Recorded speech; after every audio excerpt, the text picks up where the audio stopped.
Hello feature doctors. તો આજના આ વિડીયોમાં આપણે જાણીશું ગુજરાતમાં આવેલી ગવર્મેન્ટ મેડિકલ કોલેજનું લાસ્ટ યરનું કટ ઓફ કેટલું હતું, એટલે કે 2025નું કેટલું કટ ઓફ હતું.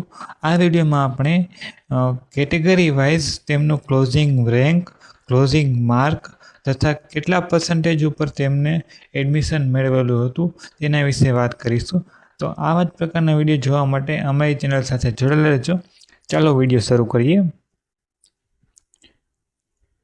તો આ છે ઓપન કેટેગરીની. સૌથી પહેલાં વાત કરીએ તો ઓપન કેટેગરીમાં જો બીજી મેડિકલ કોલેજની વાત કરીએ, જે ગુજરાતની સર્વશ્રેષ્ઠ મેડિકલ કોલેજ, પ્રથમ નંબરની મેડિકલ કોલેજ કહી શકાય, તેની વાત કરીએ તો 2025માં તેમનો ક્લોઝિંગ માર્ક 577 હતો અને નીટ પર્સન્ટેજ 99.81 હતા અને નીટ રેન્ક એટલે કે ઓલ ઇન્ડિયા રેન્ક તેમનો 4016 રેન્ક હતો.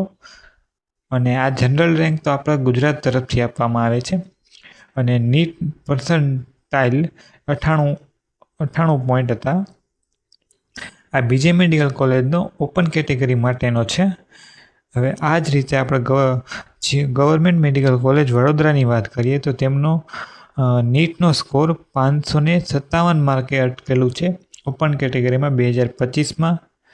અને તેમનો ઓલ ઇન્ડિયા રેન્ક 9548 હતો.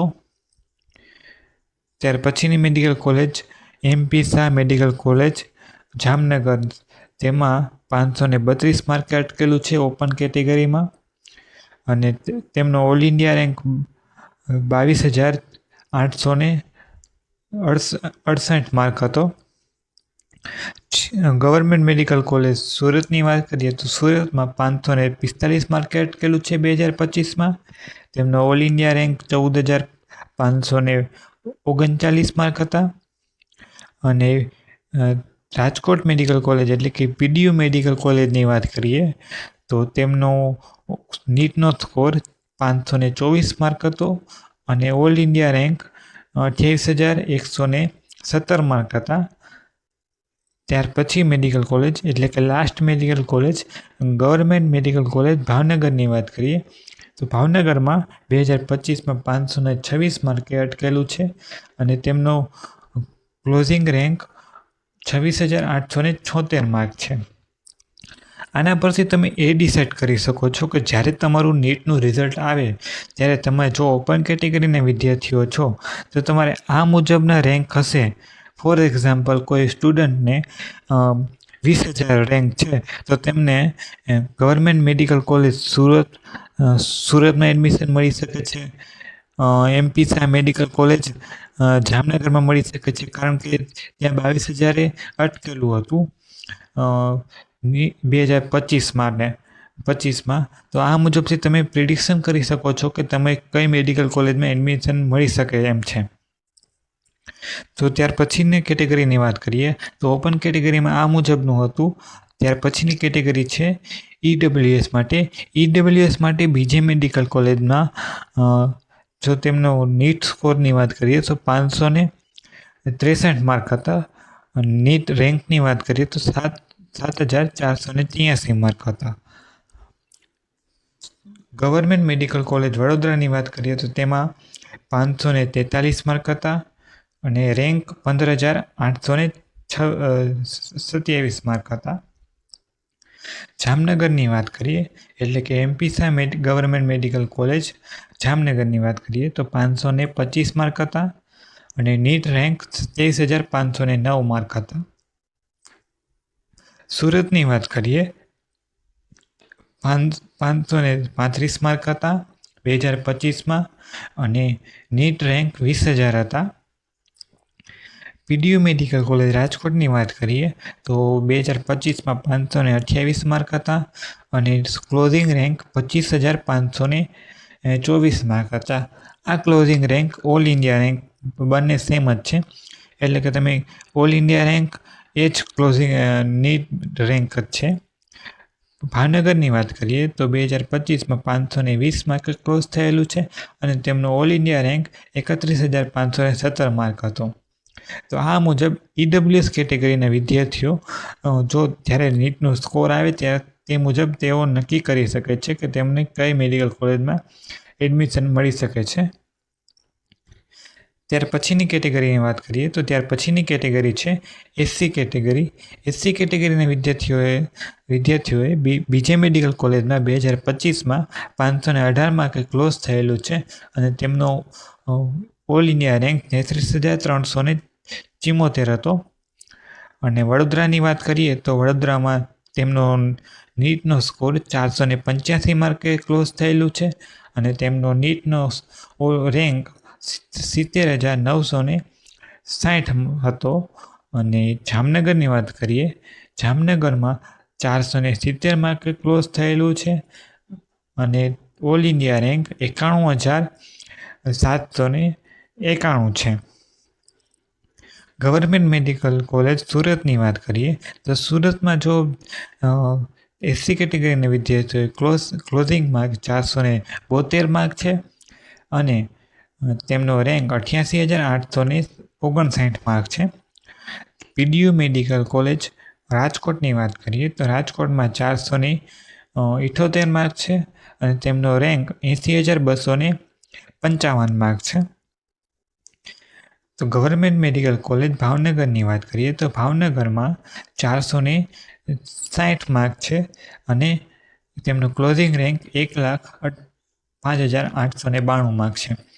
તમે આના પરથી ઘણું બધું વસ્તુ ડિસાઇડ કરી શકો છો, જેમ કે તમે તમારો જે બી વિદ્યાર્થીઓને ઓલ ઇન્ડિયા રેન્ક 2025 મુજબ જોઈએ તો 1,00,000ની અંદર ઓલ ઇન્ડિયા રેન્ક છે, કારણ કે છેલ્લી ગવર્મેન્ટ મેડિકલ કોલેજ ભાવનગરમાં 1,05,892 માર્કે ક્લોઝ થયેલું છે. એટલે કે જે બી વિદ્યાર્થીઓને 1,00,000ની અંદર હશે SC કેટેગરીના વિદ્યાર્થીઓને તેમને શ્યોર ગવર્મેન્ટ મેડિકલ કોલેજ મળી રહેશે. આના પરથી એ વસ્તુ ડિસાઇડ થઈ શકે છે. તથા આના પછી તમને કેટલા માર્ક ઉપર તમને ક્યાં એડમિશન મળી શકે તે પણ વસ્તુ ડિસાઇડ થઈ શકે છે. તમે કેટેગરી વાઇઝ આ મુજબ પણ એનાલિસિસ કરી શકો છો આ વિડીયો પરથી.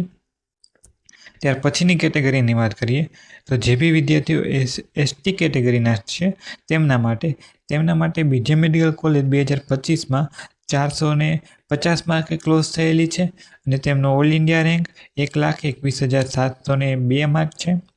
ગવર્મેન્ટ મેડિકલ કોલેજ વડોદરાની વાત કરીએ તો વડોદરામાં 379 માર્કે 2025માં ક્લોઝ થયેલું છે અને એમનું ઓલ ઇન્ડિયા રેન્ક 2,52,502 છે 501 છે. અને MP Shah government medical college જામનગરની વાત કરીએ તો જામનગરમાં 349 માર્કે ક્લોઝ થયેલું છે. તેમનો ઓલ ઇન્ડિયા રેન્ક 3,18,119 છે. ગવર્મેન્ટ મેડિકલ કોલેજ સુરતની વાત કરીએ તો સુરતમાં જે બી વિદ્યાર્થીઓ ST કેટેગરીના હતા તેમનો 375 માર્કે ક્લોઝ થયેલું છે અને તેમનો ઓલ ઇન્ડિયા રેન્ક 2,62,136 માર્ક છે. PDU મેડિકલ કોલેજ રાજકોટની વાત કરીએ તો PDU મેડિકલ કોલેજમાં 349 માર્કે ક્લોઝ થયેલું છે અને તેમનો ઓલ ઇન્ડિયા રેન્ક 3,18,621 હતો. લાસ્ટ કોલેજ એટલે કે ભાવનગર ગવર્મેન્ટ મેડિકલ કોલેજની વાત કરીએ તો તેમને 343 માર્કે ક્લોઝ થયેલું છે અને 3,31,502 માર્કે ક્લોઝ થયેલું છે. તમે આના પરથી ST કેટેગરીના વિદ્યાર્થીઓને એ ડિસાઇડ કરી શકો છો કે જે બી વિદ્યાર્થીઓને 3,00,000ની અંદર આ વર્ષે તમારો નીટ રેન્ક હશે 3,00,000ની અંદર, તો તેમને આ વખતે ગુજરાતમાં ગવર્મેન્ટ મેડિકલ કોલેજ મળી રહેશે. ST કેટેગરીની વાત કરી રહ્યા છીએ. તમે જનરલ કેટેગરીમાં પણ આ રીતે ચેક કરી શકો છો. જે તમને બતાવી દઉં, જનરલ કેટેગરી માટે જે બી વિદ્યાર્થીઓ જનરલ કેટેગરીમાં છે, જનરલ કેટેગરીમાં સૌથી વધુમાં વધુ ઓલ ઇન્ડિયા રેન્ક 28,000 છે રાજકોટમાં. એટલે જો જે બી વિદ્યાર્થીઓને 30,000ની અંદરમાં જનરલ કેટેગરીમાં ઓલ ઇન્ડિયા રેન્ક છે આ વર્ષે હશે તો તેમને ગવર્મેન્ટ મેડિકલ કોલેજ શ્યોર મળી રહેશે આ વખતે. આ જ રીતે તમને EWS કેટેગરીના વિદ્યાર્થીઓને તમને જણાવી દઉં કે જે બી વિદ્યાર્થીઓને 35,000ની અંદર રેન્ક હશે તો તેમને આ વર્ષે શ્યોર ગવર્મેન્ટ મેડિકલ કોલેજ મળી રહેશે. તો અમારી ચેનલ ઉપર તમને આવા જ પ્રકારના વિડીયો મળી રહેશે. તો અમારી ચેનલ સાથે જોડાયેલા રહેજો. તમારો નીટ 2026માં કેટલો સ્કોર બને છે તે જરૂરથી જણાવજો અને તમારે સ્કોર મુજબ તમારે કઈ મેડિકલ કોલેજમાં એડમિશન લેવું છે તો તે પણ જણાવજો. અને તમારે કયા વિષય ઉપર ટોપિક જોઈએ છે કે વિડીયો જોઈએ છે તે જરૂરથી જણાવજો. અમે પૂરો પ્રયત્ન કરીશું કે તમને તે વિશે નોલેજ આપીશું. તો અમારી ચેનલ સાથે જોડાવા બદલ આભાર. Thank you.